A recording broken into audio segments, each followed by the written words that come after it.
Blessed are you, Father, Lord of heaven and earth. You have revealed to little ones the mysteries of the kingdom.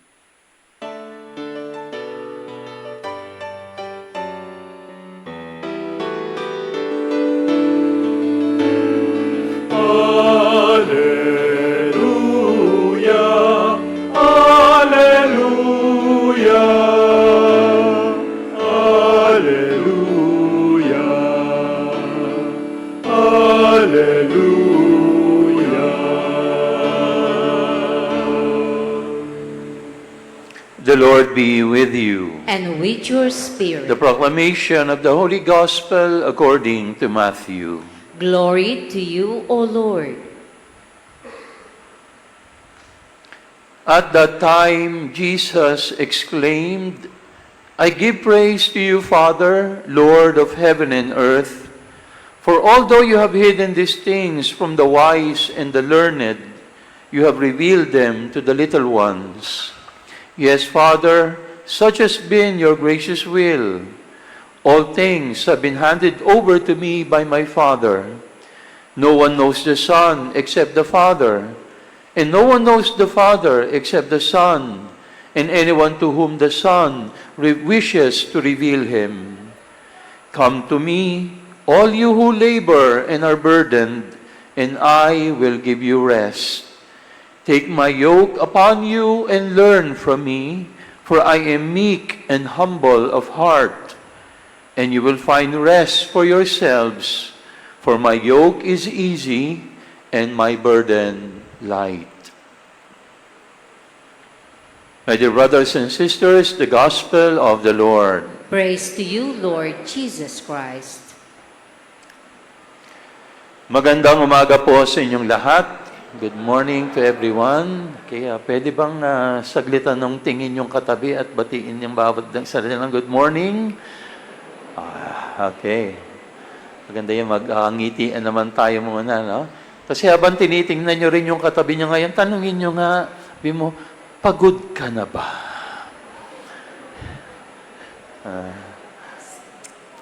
Mukha bang pagod na yung katabi mo? Sabihin mo kaya sa kanya, magpahinga ka na. Nakakatakot yung salitang yan, magpahinga ka na, no? Pero alam nyo, we all need rest. No? We all need rest. No? Buti na lang sana kung physical fatigue lang ang problema natin, ano? Dahil kung physical fatigue lang ang ating problema, if it is only a matter of physical tiredness or exhaustion, madali lang yan, matulog ka lang, no? And then you will recover. No? But we know that exhaustion and fatigue goes beyond the physical. No? Alam natin na meron tayong emotional exhaustion. No? Meron tayong psychological exhaustion. No? At meron din tayong spiritual exhaustion. No? Nowadays, no, lagi nating naririnig yung marami sa atin nangangailangan ng mental health. Kailangan natin tingnan yung ating mental health. No? At alam nyo, hindi naman bago yan eh. Kasi sa ating ebanghelyo, that is the invitation of the Lord. No? The invitation that the Lord gave us is very consoling. He knows that we are exhausted by the challenges of life. Kaya ang sabi niya, come to me, all you who labor and find life burdensome, and I will refresh you. No? Bibigyan kita ng kapahingahan. No? At iba yung kapahingahan na kailangan natin. Ano? Actually, this passage in the Scripture is one of the most popular passages in the Bible. No? Ginawa pa nga yung kanta di ba? Ni Cecil Azarcon Picazo. No, kinanta ni Basil Valdez. Huh? Do you remember that song? Life is not at all that bad, my friend. If you believe in yourself, if you believe there's someone who walks through life with you, you'll never be alone. Just learn to reach out and open your heart. And then lift up your hands to God, and He'll show you the way. At ano yung chorus? Yun yung sa ating ebanghelyo. Diba? And he said, cast your burdens upon me, those who are heavily laden. Ayan, no? Cast your burdens upon me, kayong mga nabibigatan. Tingnan nyo nga uli yung katabi nyo, mukha bang mabigat? Ay, hindi, mukha bang nabibigatan na? Actually, that part of the chorus is also a reference to 1 Peter chapter 5, verse 7. 1 Peter chapter 5, verse 7. Ano naman ang sinabi doon? Peter is also entrusting us. Sabi niya, cast all your cares upon Him because He cares for you.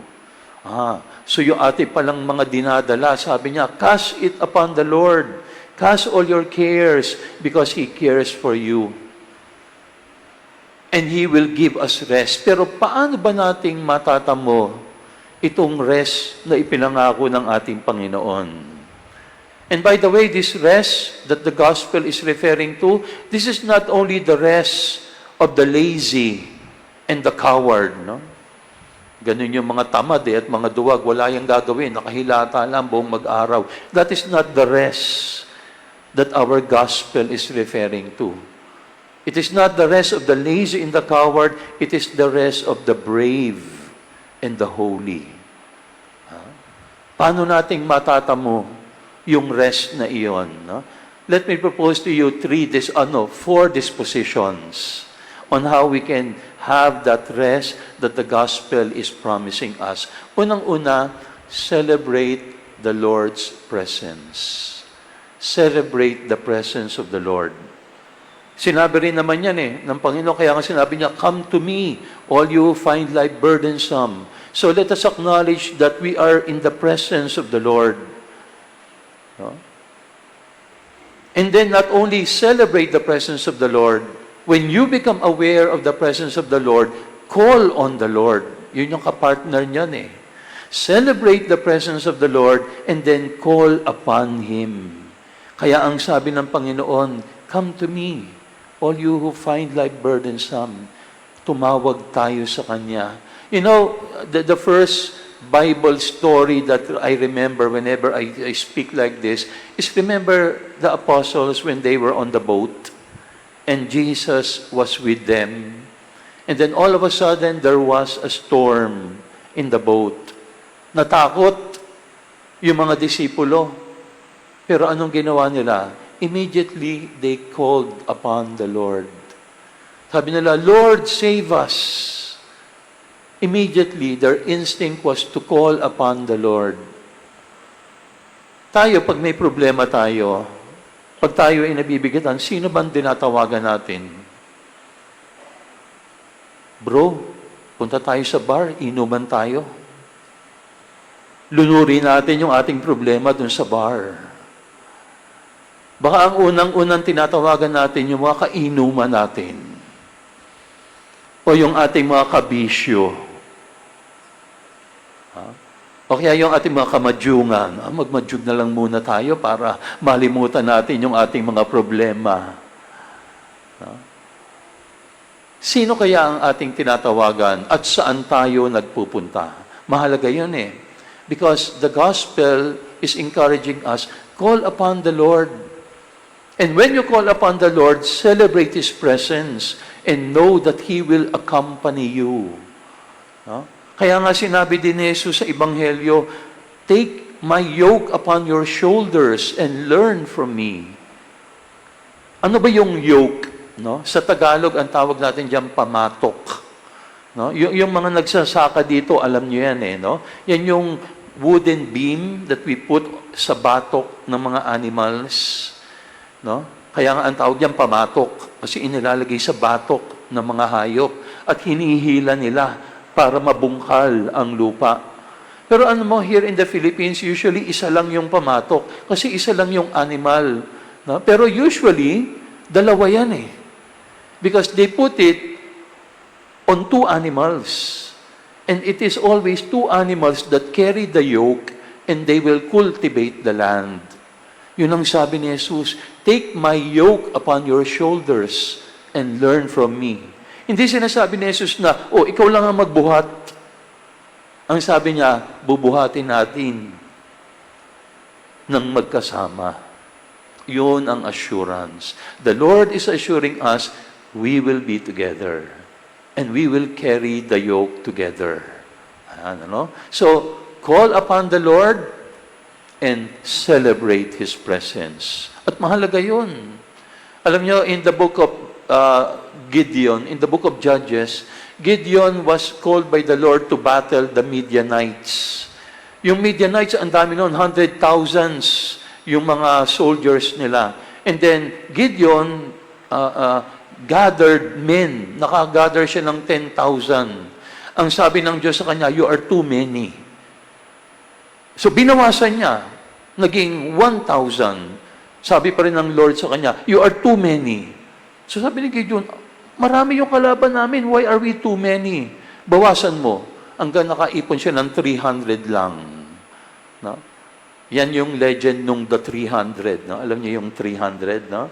And then with 300 men, Gideon was able to overcome, no, the Midianites who were 100,000 plus. Now, what was God telling Gideon in that battle? It is not a matter of quantity. It is the matter of quality. It is not winning is not a matter of who is before you, but winning is a matter of who is with you or who is beside you.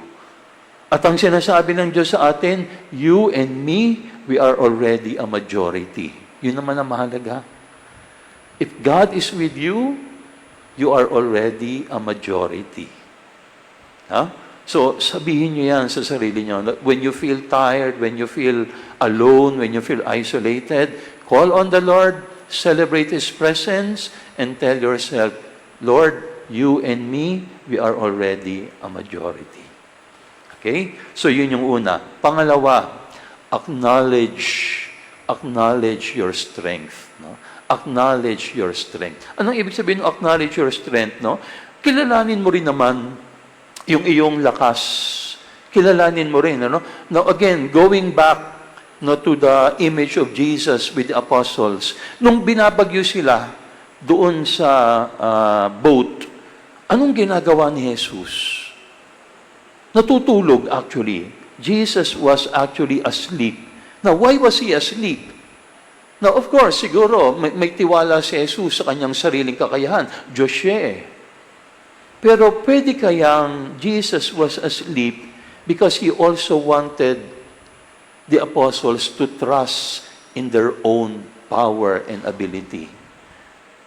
Now remember, si Jesus karpintero at yung mga apostles, sila yung talagang mga sanay sa dagat, mga mangingisda yan eh. Could it be that Jesus was also telling them, rely and acknowledge also your own strength? Because meron ka rin namang kalakasan. And then, when you do that, together, we will overcome. Di ba meron tayong sinasabi ng mga katandaan? Nasa Diyos ang awa, nasa tao ang gawa. Okay, no? So, tutulungan tayo ng Panginoon, pero acknowledge also your strength. And when you do that, the Lord will accompany you. Okay? So, call on the Lord, celebrate His presence, acknowledge your own strength. Pangatlo, surrender to Him. Surrender to Him. Kailangan marunong tayong sumuko. No? Surrender to Him. Now, every time we hear the word surrender, sometimes it connotes something negative. No? Kasi pag narinig natin yung surrender, ibig sabihin ako ay talunan. Hindi. The surrender that I am talking about here is not the surrender of the defeated. It is the surrender of those who have been loved. No? Di ba kapag ikaw ay minamahal at alam mong ikaw ay minahal, nagtitiwala ka, di ba? Like a baby, no? Talagang peacefully asleep in the arms of his mother or father. Nagtitiwala siya. Sinosurrender niya yung sarili niya. Why? Not because he is defeated, but because he is loved. No? So, hindi yan yung pagsuko ng mga talunan. Yan ay pagsuko ng mga tiwala, yung mga nagtitiwala sa Panginoon. So, surrender to the Lord. You know, I remember right now, no, one parang interview that I heard before, no? It was a celebrity, I think ang pangalan niya si Candy Pangilinan. I don't know if you recognize the name. Meron siyang anak na special child. At ini-interview siya, I think, kapistahan noon ng Quiapo. At deboto siya ng Jesus Nazareno. Lagi siyang nandoon. And she was asked the question, ano, sabi niya, bakit ba tayo nagwawagayway ng puting panyo? No, kapag dumadaan yung Nazareno, 'di ba? Minsan itinatapon pa natin yung panyo, ipinapahid sa Nazareno, and then winawagayway natin. Tinanong daw niya yung pare.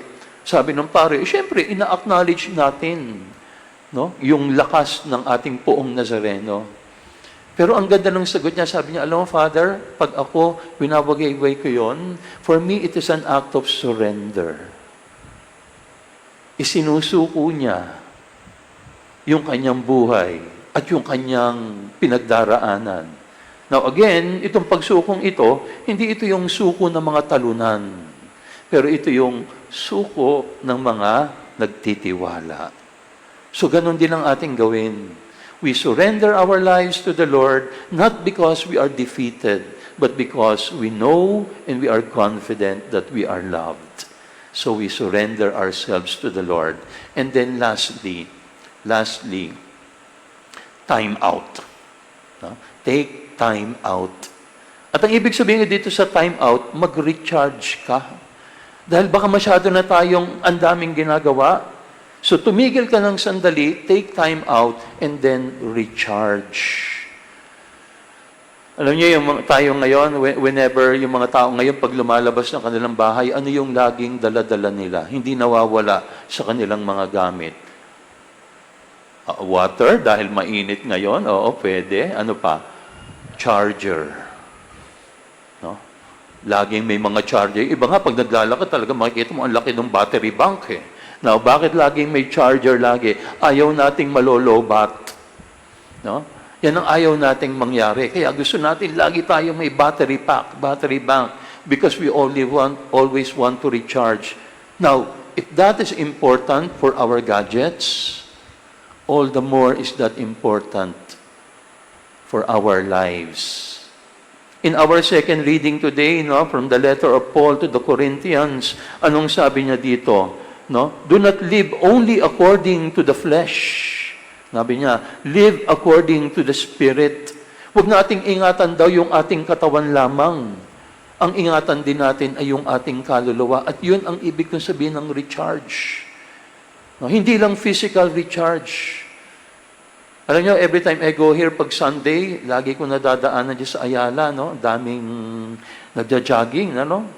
Jogging, ang ganda tingnan, ano? They are conscious about their health. Maganda yan, that's good.